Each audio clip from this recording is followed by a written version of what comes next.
Now we are moving header and footer में भी। हाँ, हेडर फुटर। और हेडर और फुटर क्या होता है, कोई मुझे बताना चाहेंगे? बताओ। हाँ, हेडर फुटर क्या होता है? हेडर हेड टॉप में होता है, फुटर क्यों? नीचे। कुछ अगर रिक्वायरमेंट क्या है? अगर ना हो तो क्या दिक्कत है? ना पॉसिबल है ना कि अगर हेडर ना हो तो दिक्कत क्या है? आप कहेंगे कोई दिक्कत नहीं, तो हेडर का टूल क्यों है? नहीं, बताओ बताओ बताओ। मैं कोशिश कर सकते हो, आप एक बार ट्राई करो। हेडर क्या होता है और हम क्यों लगाते हैं? डाटा रेलेवेंट टू पेजेस, कोई कॉमन डाटा ऊपर हेडिंग। एक बार सर बोलिए, क्या ऑनलाइन बोल रहे हैं? स्पेसिफिक इंफॉर्मेशन जो हम चाहते हैं हर पेज पे रिफ्लेक्ट हो, वो हम हेडर में डाल देते हैं, तो वो हर पेज जैसे पे आती है, रिपोर्ट्स में वगैरह जैसे हर numbering। पेज में आती है। हाँ, बिल्कुल सर। जिससे कि हम बता सकें कि हम जैसे अगर हमने हेडर डाल दिया किसी के ऊपर, तो जब हम प्रिंट निकालेंगे, अच्छा अगर आप हेडर की बात करते हैं तो यहाँ पे सबसे ऊपर क्या है? फर्स्ट, और सबसे एंड में 10 लाख 10 लाख 48,000 समथिंग करके था। तो इस पे तो हेडर फुटर वैसे भी नहीं दिखेगा, इस पे तो हेडर फुटर वैसे भी नहीं दिखेगा। अगर आप यहाँ लिख देंगे टॉप पे कि आपका ये, फॉर एग्जांपल के लिए कोई भी एक्सेल का एक कोर्स चल रहा है, ठीक है, ये मान लीजिए मैंने हेडर पे लिख दिया और ये मैंने फुटर पे लिख दिया, तो हमें कैसे पता कि ये हेडर और फुटर पे है? हमें अभी तो नहीं पता ना। अभी तो जैसे आप मैम बता रही थी कि जो ऊपर होता है वो हेडर होगा, फुटर होता है नीचे होता है। अभी एग्जैक्ट वो सेम चीज आ गया ऊपर नीचे वाला। हाउ विल यू रिकॉग्नाइज कि हेडर क्या है और हेडर का यूज क्या है? जैसा सर ने बताया कि जब भी हम कुछ काम करते हैं, हर पेज पे हमें जो एक आइडेंटिफिकेशन देनी होती है कि ये पहचानने के लिए, ठीक। उसके अलावा एक क्वेश्चन कि इस पे हम कैसे पेज डिसाइड करेंगे? इस पे तो हम शीट डिजाइन डिसाइड करते हैं। पेज लेआउट, तो यहाँ पे आप, बहुत अच्छा ऑप्शन है पेज लेआउट। पेज लेआउट पे जाके जब भी आप, नहीं सॉरी पेज लेआउट नहीं, व्यू। हाँ, व्यू पे है। अभी जब भी हम काम करते हैं, जैसे मैं आपसे क्वेश्चन पूछ रहा था कि टॉप पे मैंने यहाँ लिख दिया, बॉटम में यहाँ लिख दिया, जबकि ऐसा कुछ था नहीं। मैंने टॉप बॉटम पे कुछ नहीं लिखा, मैंने अपने मन से एक डेटा बीच का बनाया, उसके ऊपर नीचे कुछ लिख दिया, ठीक। हमें टॉप पे कुछ है और बॉटम में कुछ है, कैसे पता लगेगा? तो इसके लिए हमारे पास कुछ मार्जिन्स होती हैं, ठीक है। हमें उस मार्जिन्स के अंदर वो डेटा लिखना पड़ता है। So when I click on page layout, अच्छा, whenever we see the Excel sheet, it always show on a normal. Okay. Whenever I want to see on page break view, so one by one अगर मैं इसको control P करके print की command दे दूं, तो एक साथ 16,000 कॉलम और 10 लाख रोज नहीं आएंगी। और अगर आ भी गई तो हमारा फायदा क्या? डेटा बहुत छोटा दिखेगा, हमें डेटा देखना भी सही तरीके से है। So we go on page break view. आप देखेंगे यहाँ पे एक पेज ब्रेक व्यू आ गया। अगर मैं कहूंगा अगर प्रिंट दे दूंगा तो क्या निकलेगा? तो ये प्रिंट निकलेगा सिलेक्शन वाला, ठीक है। यहाँ पे नेक्स्ट है पेज लेआउट, क्लिक किया हमने पेज लेआउट पे। अब आप देख पा रहे हैं कि यहाँ पे ये हेडर में नहीं था, it is the part of content. Content से ऊपर यहाँ पे कुछ खाली एरिया है जहां पे आप कुछ लिख भी नहीं सकते। अगेन कंटेंट के लेफ्ट साइड में, कंटेंट के राइट साइड में, और अगेन कंटेंट के बॉटम पे एरिया है जहां पे हम टाइप नहीं कर सकते। टाइप इन द सेंस में किस सेंस में बोल रहा हूं? जब हम नॉर्मल व्यू पे होते हैं तो यहां हम टाइप नहीं कर सकते, we can not type. So we go on page layout. Okay, अच्छा, we go on page layout. एक सेकंड ना, ये माउस काम नहीं कर रहा है, ऊपर क्यों नहीं जा रहा? हाँ, अब जा रहे हैं, इस तरह आ रही है मेरी माउस, लोग समझेंगे मुझे आ नहीं रहा, ऐसा कुछ भी है, ठीक। तो यहाँ पे कुछ हमारे पास एरिया रहता है जब हम नॉर्मल व्यू पे होते हैं, तो we can not type here. So these are the margins, like top margin, left margin, right margin, bottom margin. So top margin is always reserve for header and bottom margin always reserve for footer, ठीक है। अगर हम कहें कि right और left क्या होता है, तो लेफ्ट हमेशा गटर मार्जिन होता है और राइट हमेशा मार्कअप मार्जिन होता है। इसके बारे में हम बाद में बात करेंगे जब हम कमेंट्स वगैरह पढ़ेंगे तब, ठीक है। इट कैन बी पॉसिबल ना कि मैं एक्सेल पे एक डेटा बनाऊं और उसको स्पाइरल करवा दूं, इट कैन बी पॉसिबल।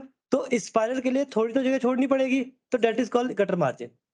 अगर ये भी पॉसिबल है कि मैं यहाँ डिफरेंट के ऊपर, मान लीजिए मेरी स्पेलिंग गलत होती डिफरेंट की, तो मैं कमेंट डाल के यहाँ पे लिखता डिफरेंट सही स्पेलिंग में, और whenever I go on print option और print the sheet, तो वो कमेंट मुझे दिखता है यहाँ पे, instead of disturbing this difference, है ना। सो वो जो मार्जिन होगा उसे मार्कअप मार्जिन बोलते हैं। बात के लिए कुछ नहीं छूटेगा, मैं सब बताता हुआ चलूंगा। whenever you want to write header, just click here or type something. Okay, like you want to type, there is option, instead of header type excel and footer में marathon. Okay, I'll type excel and footer में, footer के लिए हमें क्या करना पड़ेगा, we need to scroll and click on footer and type marathon. Okay, तो हमने क्या किया, we type on the top header पे excel और नीचे marathon, और यहाँ पे हमारे पास ऑप्शन क्या है कि हमें file name, sheet name, time. अच्छा एक चीज, फाइल नेम और शीट नेम तो तब भी ठीक है, क्या आप टाइम टू टाइम पे प्रिंट करते रहेंगे, टाइप करेंगे। क्वेश्चन क्या है कि जैसे आपने काम किया शीट पे, हेडर इज क्लियर, हेडर क्या होता है, फुटर इज क्लियर, फुटर क्या होता है। हम डेट तो चलो लिख भी सकते हैं, डेट तो दिन में एक बार आती है। फाइल नेम लिख सकते हैं, जब तक हम चेंज नहीं करेंगे वो चेंज नहीं होगा। शीट नेम भी एक बार को लिख सकते हैं, लेकिन क्या हम टाइम को लिखेंगे एक बार बैठ के, टाइम ऑटोमेटिक आना चाहिए। ऑटोमेटिक आना चाहिए। तो टाइम ही नहीं है, सारा ऑटोमेटिक आना चाहिए। जब हम सीख ही रहे हैं तो हम खुद मैनुअली क्यों काम करें। तो इसके लिए whenever we go on header, इस माउस पे कुछ कराओ, whenever we click on header, there is an option on the new tab. Okay, there is new tab is appear, header and footer option, just click on it. Now there is an option header, so which thing you want on header. Okay, page number module 1, ये page module 1 is my sheet name, ठीक। और you want to use these things, you want to use from there, you can use it, like I want date here, so click on date, find where is the date, current date. Okay, so whenever file is open, जैसे कल file open होगी तो date कौन सी आएगी यहाँ पे, कल की। अगेन यहाँ पे मैं क्लिक करता हूँ टाइम पे, करंट टाइम। तो अभी 4:31 हो रहा है। थोड़ी देर में काम करके देखेंगे ये टाइम यहाँ पे चेंज हो जाएगा। सेम फॉर फुटर, आप क्लिक कीजिए एंड हेडर फुटर। जब हम एंड करेंगे वो वाला टाइम दिखाएगा। जब आप प्रिंट करेंगे, एडिट का टाइम नहीं दिखाता वो, जब आप प्रिंट करेंगे, क्योंकि आपको तो ये चाहिए ना कि किस टाइम पे हमारा रिकॉर्ड प्रिंट किया गया है। अगर मान लीजिए आपने मुझसे कहा कि Vikas ji go and print something, print data, generate some report ना, तो मैं आपको क्या होता पुराना दिखा दूं, हाँ। तो आपको कुछ तो होगा ना। आप ये भी बोल सकते हैं हाँ, जब उस पर टाइम नोट कर दीजिएगा कब आपने प्रिंट किया था। रिपोर्ट जनरेट होता है फिर टाइम दिखता है उसमें। हाँ, वो मतलब अपने फील्ड के हिसाब से आप यूज कर सकते हैं, टूल यहाँ पे है। और यहाँ पे अगेन अगर आप मुझसे ये बोलते हैं कि आप एक एक्सेल का प्रिंट आउट लेके आइए, वो आपके सिस्टम पे कहाँ पड़ा है, मुझे उसकी लोकेशन भी चाहिए, तो आप लिखने तो नहीं बैठ पाएंगे। तो यहाँ पे आप क्या लिखेंगे, फाइल पाथ, ठीक है। तो ये कहाँ पे है, यहाँ समथिंग करके डाउनलोड्स के अंदर मॉड्यूल 1 में, ठीक है। जब भी मैं प्रिंट करूंगा यहाँ पे, अब ये 32 हो गया, जब भी मैं इसको प्रिंट करूंगा ये इतना आएगा, इसके ऊपर ये आएगा, यहाँ पे ये मेरा कंटेंट आएगा। तो याद रहे whenever we go on normal view। अच्छा एक चीज और, हम इसे वापस कैसे करते हैं, नॉर्मल पे जस्ट क्लिक करके। तो हम नॉर्मल व्यू पे हेडर और फुटर तो डिसाइड ही नहीं कर सकते। First of all we need to change the view of sheet by clicking on view tab and click the page layout view. Page layout is something where you can find the margins. Margins, it could be the gutter margin as well as footer margin, markup margin and header margin. So click on page layout. Now you can assign any of them, and जब आप वापस जाना चाहेंगे, जैसे वहां पे page में break नहीं था, अगर आप वापस जाना चाहेंगे तो आप यहाँ पे नॉर्मल पे क्लिक करेंगे, ठीक है।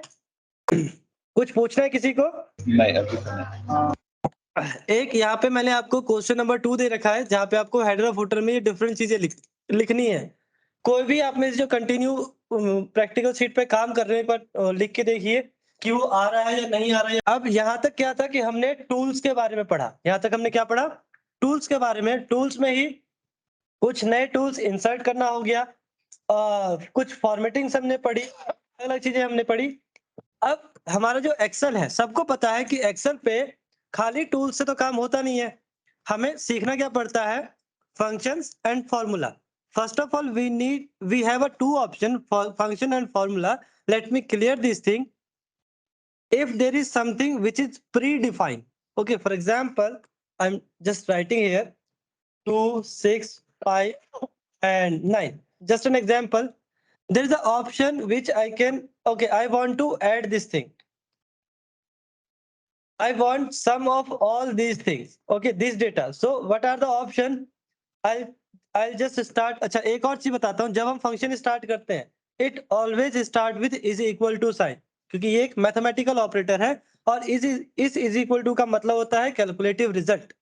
तो whenever I just type a function or formula, I start with, let me zoom this thing so you will better understand. सबको दिख रहा है यहाँ पे? अच्छा, मैं बहुत तेज तो नहीं बोल रहा ना? नहीं नहीं ठीक है ठीक है. कभी मैं बोलता हूँ तो बहुत तेज बोल जाता हूँ, मुझे लगता है ना. अब यहाँ क्या है कि I want in the cell, let me highlight to identify the cell or nothing more than it. Highlight this thing, yellow cell and this one. आप लोगों से मैं ओपिनियन चाहूंगा और आप लोग मुझे बताएंगे कि अगर मुझे यहाँ सम निकालना हो इन सब का, so what are the thing which I can use? कैसे निकालूं मैं यहाँ पे? Equal some Is equal to Sum. sum. Next.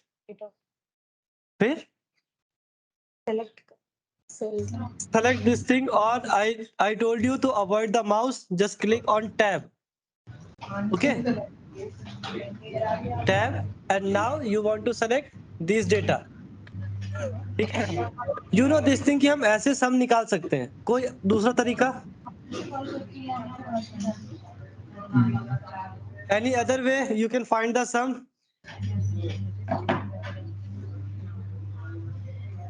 Anyone want to ask something? कोई किसी का जरा यहाँ पे वो है, अनम्यूट है. तो मुझे ऐसा लगता है वो तो डर जाते हैं. मुझे ऐसा लगता है मैं पूछता हूँ सब डर जाते हैं. अबे पूछो भाई, किसी को. ठीक है. Is there any way to find the sum? Ma'am बताओ. नेक्स्ट.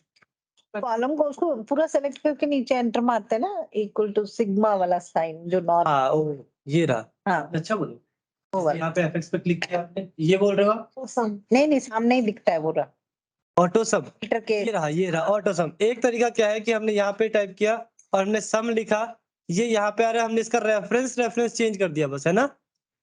ये तो मुझे भी नहीं पता था और ये मैंने बहुत टाइम से यूज नहीं किया था.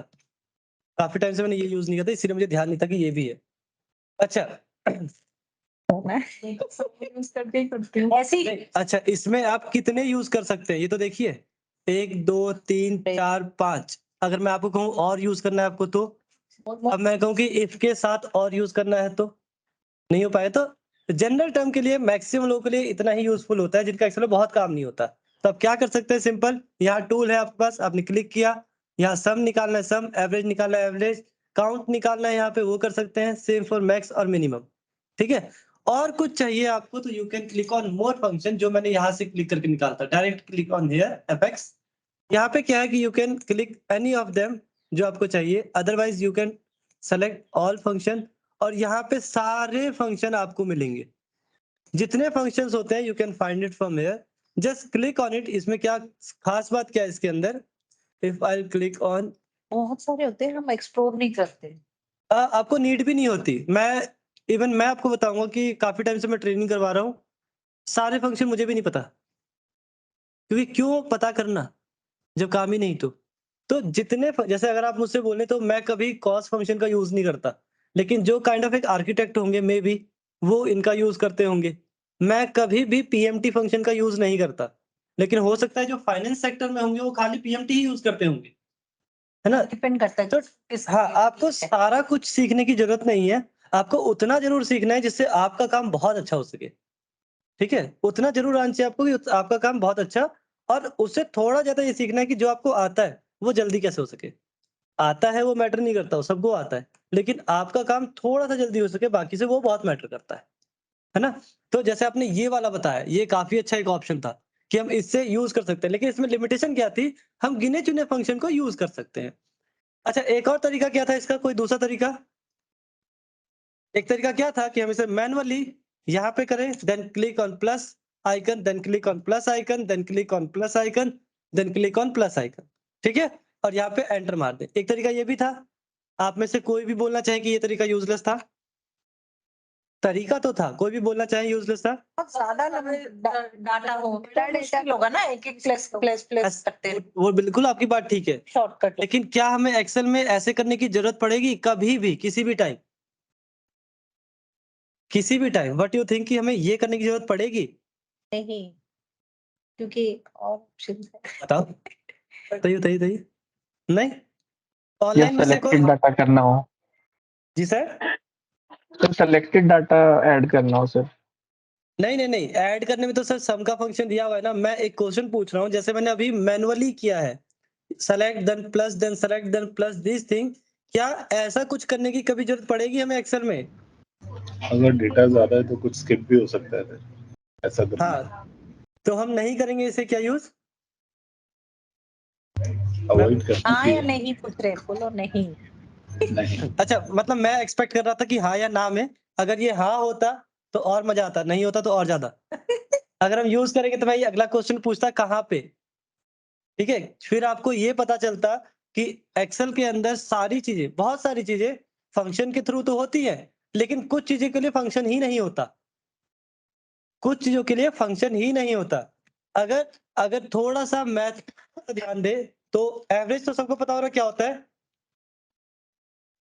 एवरेज क्या होता है, कोई बताएंगे? जिसे हिंदी में हम औसत बोलते हैं। मतलब क्या होता है कि ये नंबर थोड़ा ज्यादा है जैसे, तो हम इन सबको एक सेम नंबर में यहाँ ब्रेक कर देते हैं। एक सेम नंबर में हम यहाँ ब्रेक कर देते हैं। कैसे ब्रेक करते हैं कि जितने नंबर हमारे आए हैं, ठीक है, और जितने में से आए टोटल आउटकम, उसे हम डिवाइड कर देते हैं। तो कैसे निकालते हैं कि सम ऑफ सम ऑफ जो यहाँ पे नंबर दिए गए हैं वो डिवाइड बाई कितने नंबर हैं ये? 4, तो 4 से डिवाइड कर दीजिए। 5.5 इसका एवरेज है। इसी को आप यूज कैसे करते हैं, इज इक्वल टू का साइन एवरेज, आप यहाँ आते हैं और आप सेलेक्ट कर लेते हैं। ध्यान दीजिएगा, किसी को अगर ये इररिलेवेंट लग रहा हो तो अभी अचानक से ऐसी बात बोलूंगा फिर उसमें चेंज हो जाएगा, फिर आपको लगेगा ये दोबारा बता दो, ठीक है? बहुत गौर से ध्यान दीजिएगा। यहाँ पे दो तरीके हमने करे, सम, और यहाँ पे हमने एक तरीका किया एवरेज।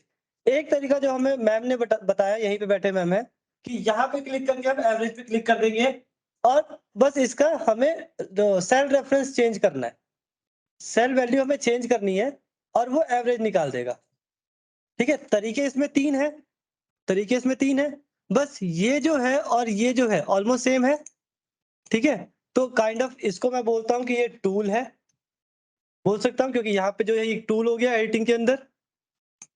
इसको बोलता हूँ ये जो था अच्छा एक सेकंड रुकिए ना, मैंने वहां पे फिर सीक्वेंस बिगड़ जाएगा।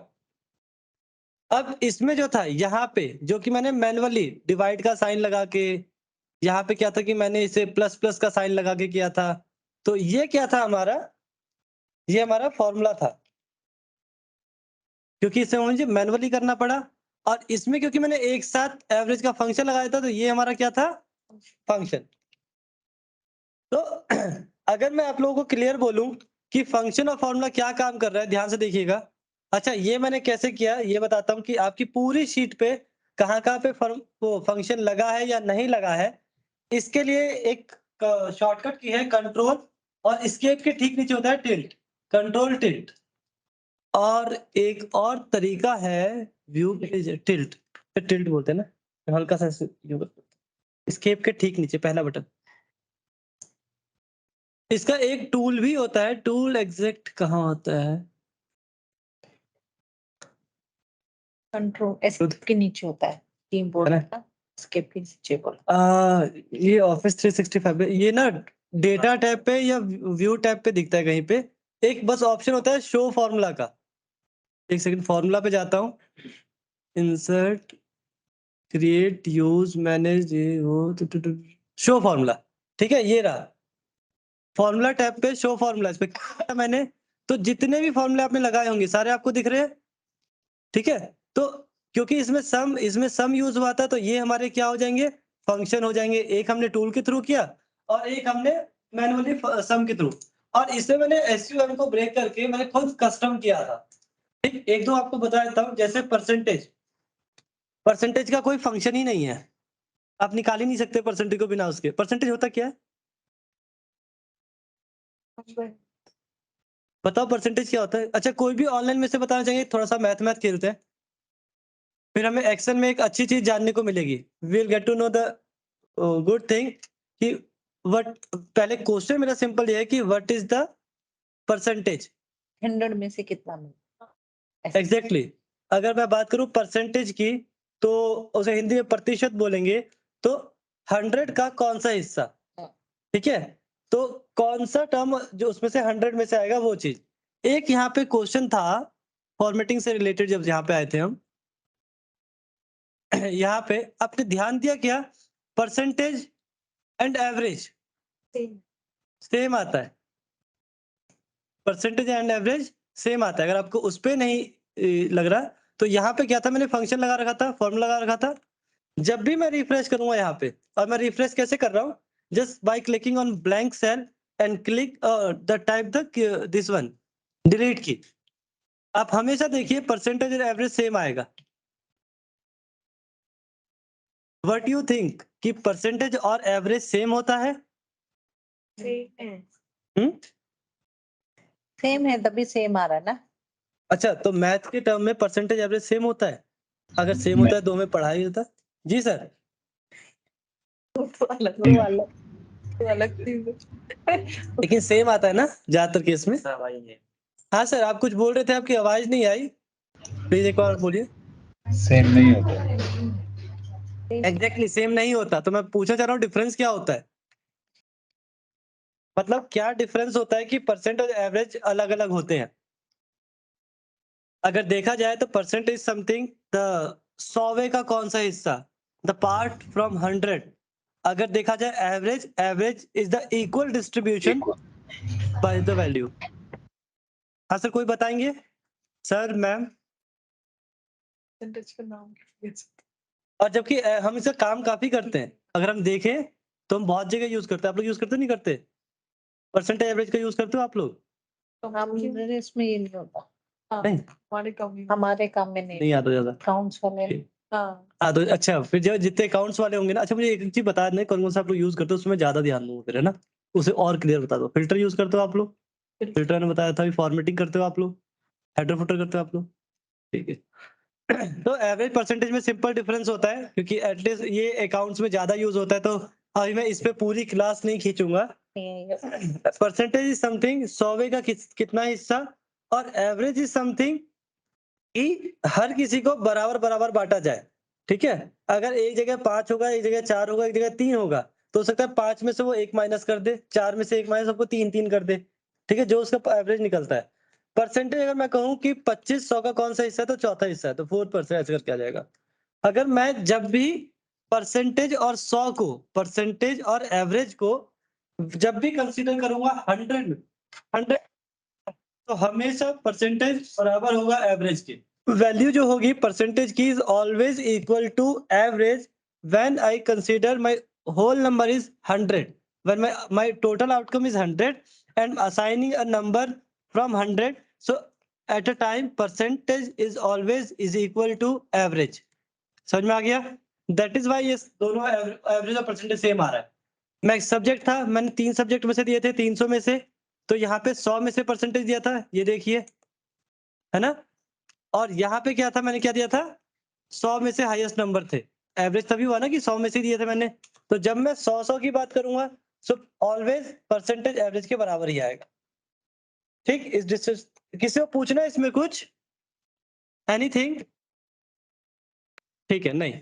अब यहाँ मैंने आप लोग को बता दिया सम, एक इसको बोलेंगे फंक्शन, और उसके बाद अच्छा यहाँ वाले बताया था एवरेज, ये हो गया फंक्शन, क्योंकि इसे मैनुअली हमें बाय 4 लगाना पड़ा है, तो ये फॉर्मूला इवन इसमें फंक्शन है, लेकिन इसे फंक्शन के साथ साथ हमने खुद मैनुअली भी किया है, तो फॉर्मूला, और ये सेम था, बस ये बाय यूजिंग टूल था और ये बाय यूजिंग फंक्शन था।